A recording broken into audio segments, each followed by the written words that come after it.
A very good morning to all the viewers and the listeners. Today I'm going to talk about family and marriage. These are two very important institutions practically found in all societies. So in that sense, they are very universal.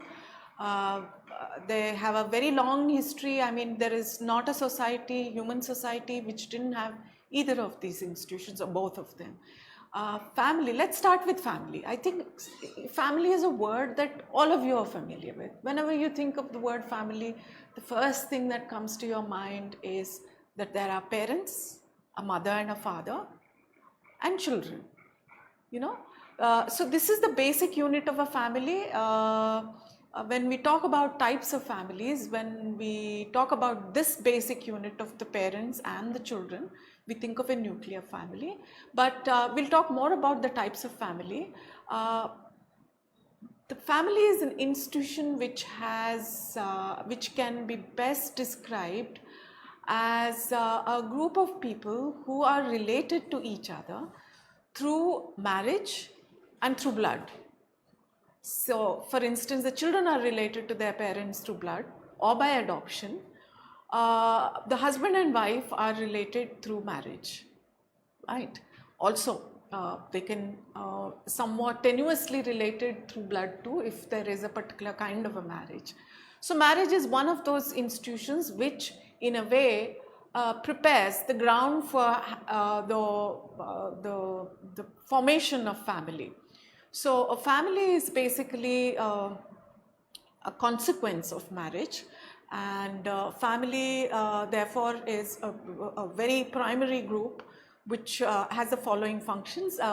Peter Murdoch, a sociologist, has identified mainly 4 functions. The first, of course, is a reproductive angle, which means it regulates, sanctions and controls the reproductive aspect of the human society. So there are rules about who you can cohabit with, sleep with, so to say. There are taboos, who you cannot with. So this is the most sanctioned way you can have a sexual relationship between sexes.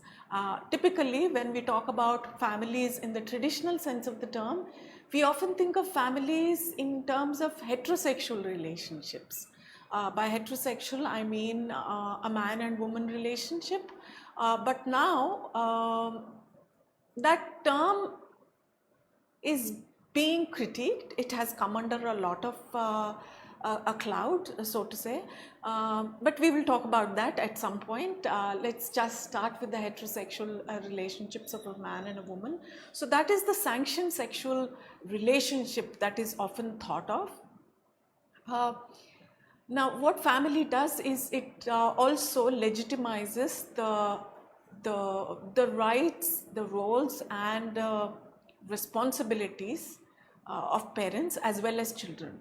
Now, children who are born in a sanctioned family will have all the rights that are accorded to them, whatever these rights may be, depending on societies to societies and culture to culture. So, rights such as inheritance, for instance,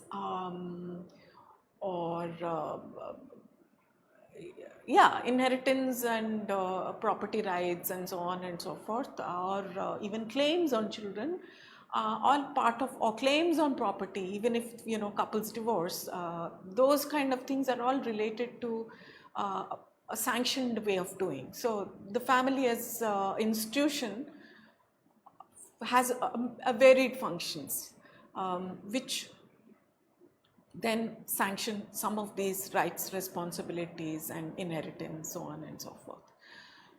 The economic angle is a very big part of the family's function.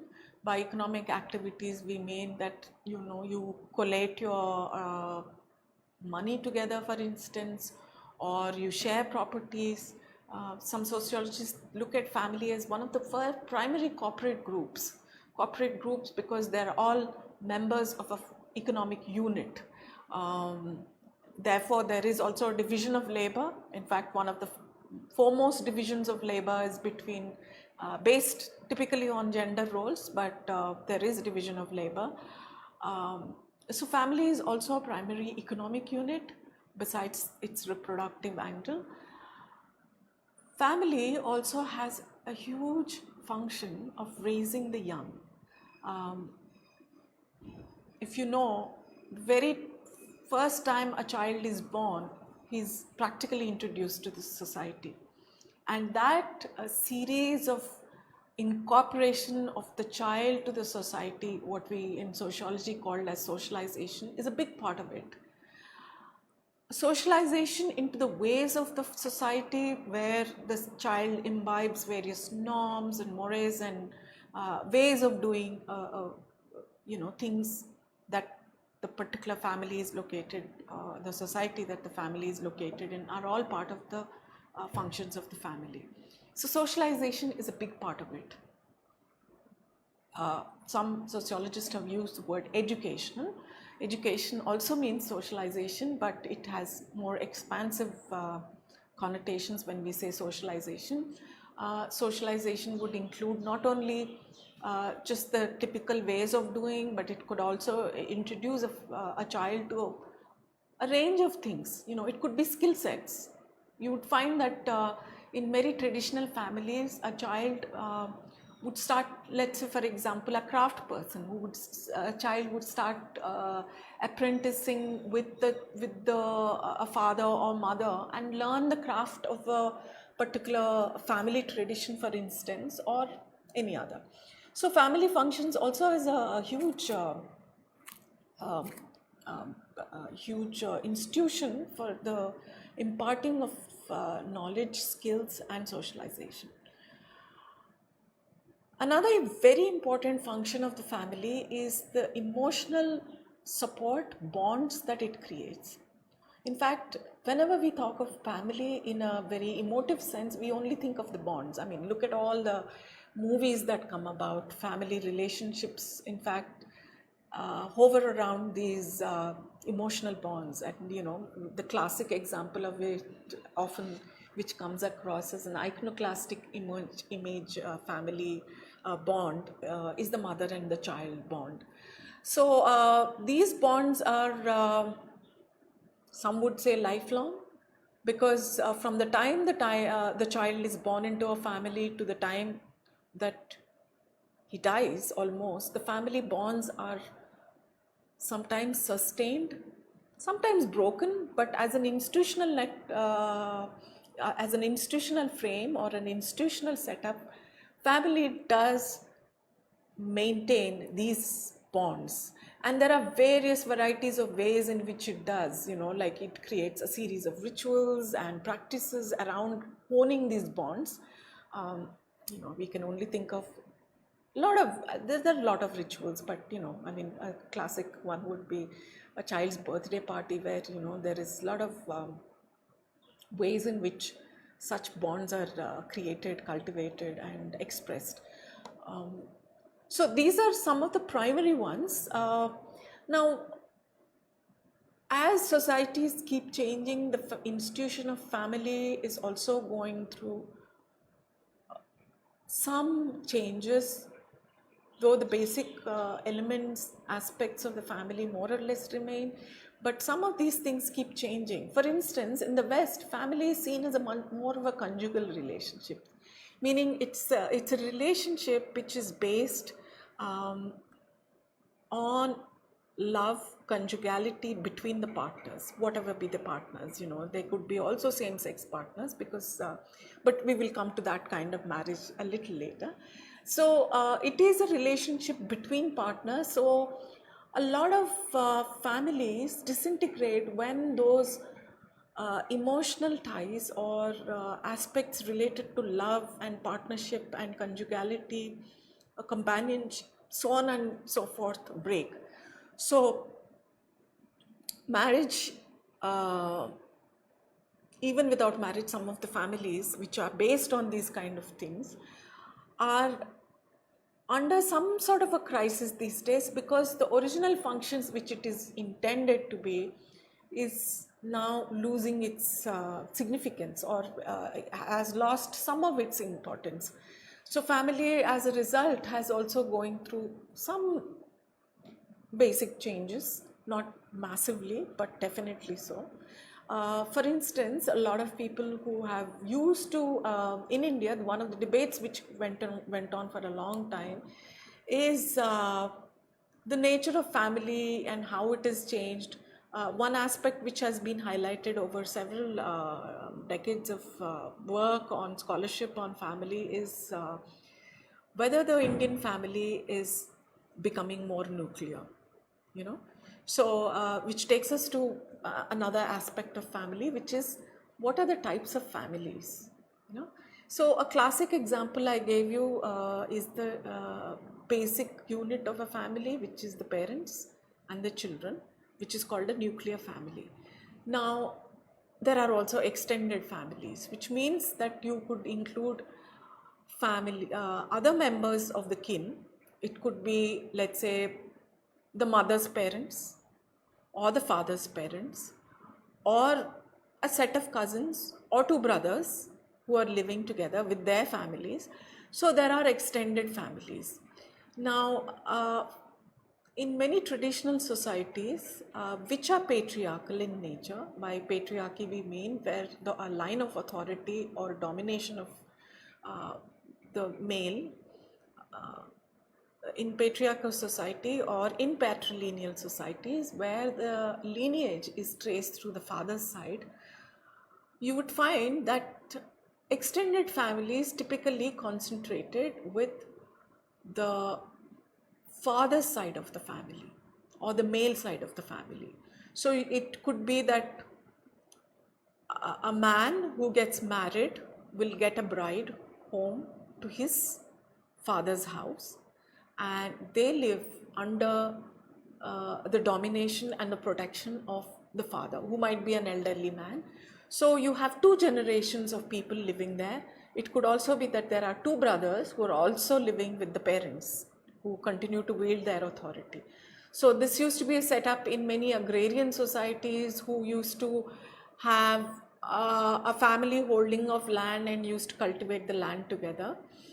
But with migration, things started to change quite a lot in India, particularly because families started to move to cities, and then there were more nuclear setup of families. Nuclear families are typically associated with post-industrial societies where migration started to happen, and then people started moving to cities into small and breaking up into small units. While this is true, more recent studies, including in the context of globalization, have revealed that while nuclear families seem to be the order of the day, to a large extent, they are actually quite fluid. Fluid in the sense that even though they may not be a permanent setup of two generations of people or two horizontal set of people with one set of a generation, let's say like two brothers living with their parents, may not be obtainable as in the more recent times, especially in this context of cities.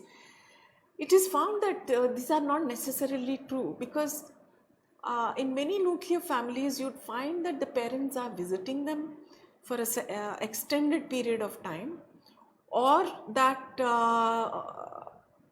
there are a set of cousins or relatives who come to obtain or access various facilities and opportunities that are available in the cities. And so in that sense, families become these stopgap arrangements till such time they find their own maybe partners or family units or houses. So this is so true of including mass migration or large scale migration that is happening across the globe. So Indians who go abroad, for instance, would find that they're literally the gateways when families come from their native countries or homes or wherever, or villages, and then a lot of including many distant cousins and so on take care of the initial years when the family moves abroad.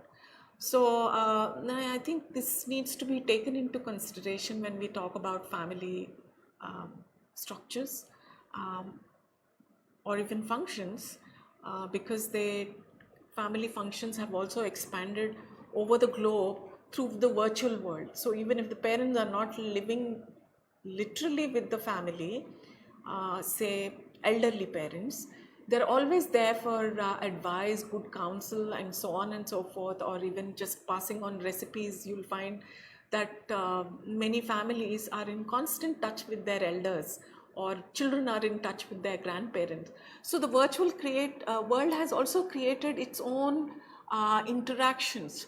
So the actual interactions within family and the dynamics therefore would create a very complex picture of the family. So we have to keep these in consideration when we talk about family as an institution, as a structure, and so on and so forth. But that's not the only complexity we have. Very quickly, to touch upon certain aspects, I will talk about family in the more contemporary situations. As I mentioned, families, heterosexual families are seems to be the most prominent family systems across the globe. But in the recent week, all of you must have heard of the institution. Uh, the family has also is being critiqued for not its heteronormativity, which is basically that we often think of families only in terms of uh, the the the heterosexual marriages, which result in families which are again heterosexual. Now, in some countries, same-sex marriage has been legalized, which means that partners who would like to make their relationship more societally sanctioned, or also to kind of give it gravity and a sort of sanctity, have opted for this form where they have got married but they also have children. So you have a lot of TV series which have captured this element, and they're quite amusing and quite insightful. In fact, I would say, if you've seen this TV series called The Modern Family, which is talks about not only the same-sex marriages but also marriages where you have step siblings, because somebody has got married the second time and they come with their children. So those relationship dynamics are also interesting. But not only that, now we have another interesting element that has crept into the family structure and the dynamics that follow, and that is the introduction or the intervention of reproductive technologies. By reproductive technologies, I mean those technologies, medical technologies, which intervene, which make possible for one to have children which are not, for whatever reasons, are not possible naturally. So you could have surrogate children, which means that a woman has decided to literally borrow someone else's womb for the period of gestation of the child, and then adopts that child as her own. There are very many details, you can read about it, but the surrogacy and various other reproductive technologies, whether through IVF, through donor eggs, or through sperm, which also questions this whole notion of biology of the parent. You could have two mothers. You could have a stepmother, you could have a surrogate mother, you could have an adopted mother. Again, I don't know whether you've seen this movie which came out of Hollywood, which became very famous, The Lion, which was about this child who was adopted in Australia, and then he goes in search of his biological mother. So these kind of narratives are now becoming very common, which also puts us into questions which which also raises a lot of questions. What are emotional bonds between people? Are they biological? Are they social? Are they, can they be sustained socially, or is blood thicker than sociality or the sociability of family? So these are some of the questions. But apart from this, there are cultural aspects which also questions a certain normative framework in which we look at family. For instance, my experience has been that the African Americans in the US particularly, I mean, we are talking about African, whenever we talk about African Americans, we talk largely in the context of America, who've had been under subjugation. I mean, they were slaves for almost over 200 years. So in that period, the unit of family was not quite tenable. You know, people were separated. A child born to a woman who was a slave woman was then separated, was sold off. So the family did not develop as a unit. And I'm talking about this because recently there's been a lot of discussion about the death of an African American under the police, and then, you know, so it is important to know, I think, how Black America has evolved. So the unit of family didn't quite evolve, and so there's been a lot of subsequently there's been an anthropological work to understand what happens to the Black families, and they've realized that they have found that they have created their own extended kin through friendships and so on and so forth. And I'm just going to giving you only a minute introduction to this aspect, only for you to understand that family structures, as much as they are so fundamentally critical to every society, are not found exactly in the same way in every society. And sometimes circumstances, societal processes and structures also create their own family structures.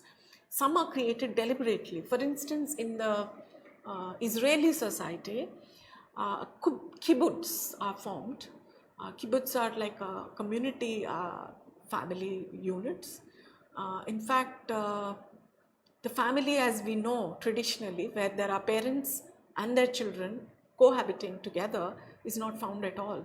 The children, in fact, live in separate quarters. The families visit them, and everything is done at a communal level.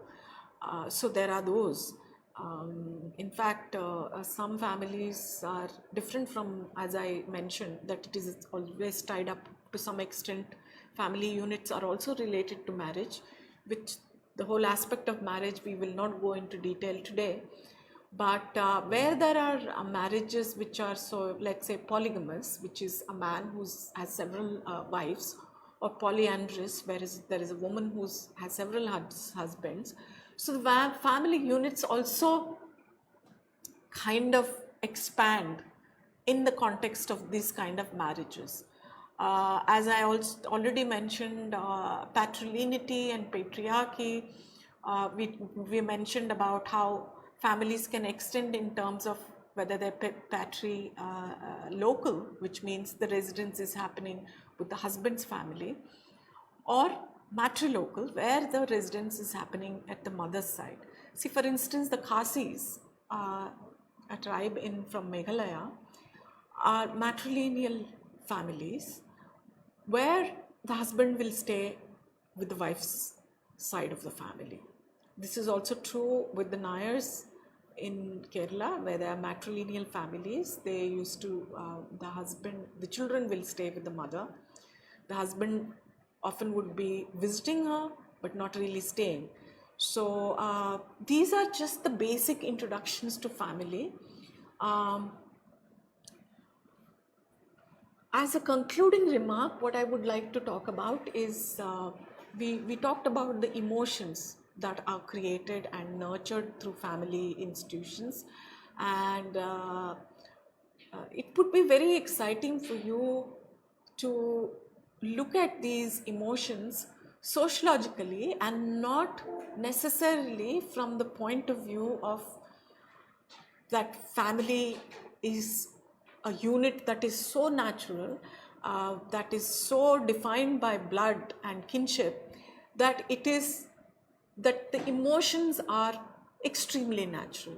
So these variations would really help us to understand that families can also be nurtured, that families can be cultivated, that families can be found in varieties of forms, and that families can also change over a period of time through depending on what kind of circumstances that we go through, what are the huge processes that societies are going through, so on and so forth.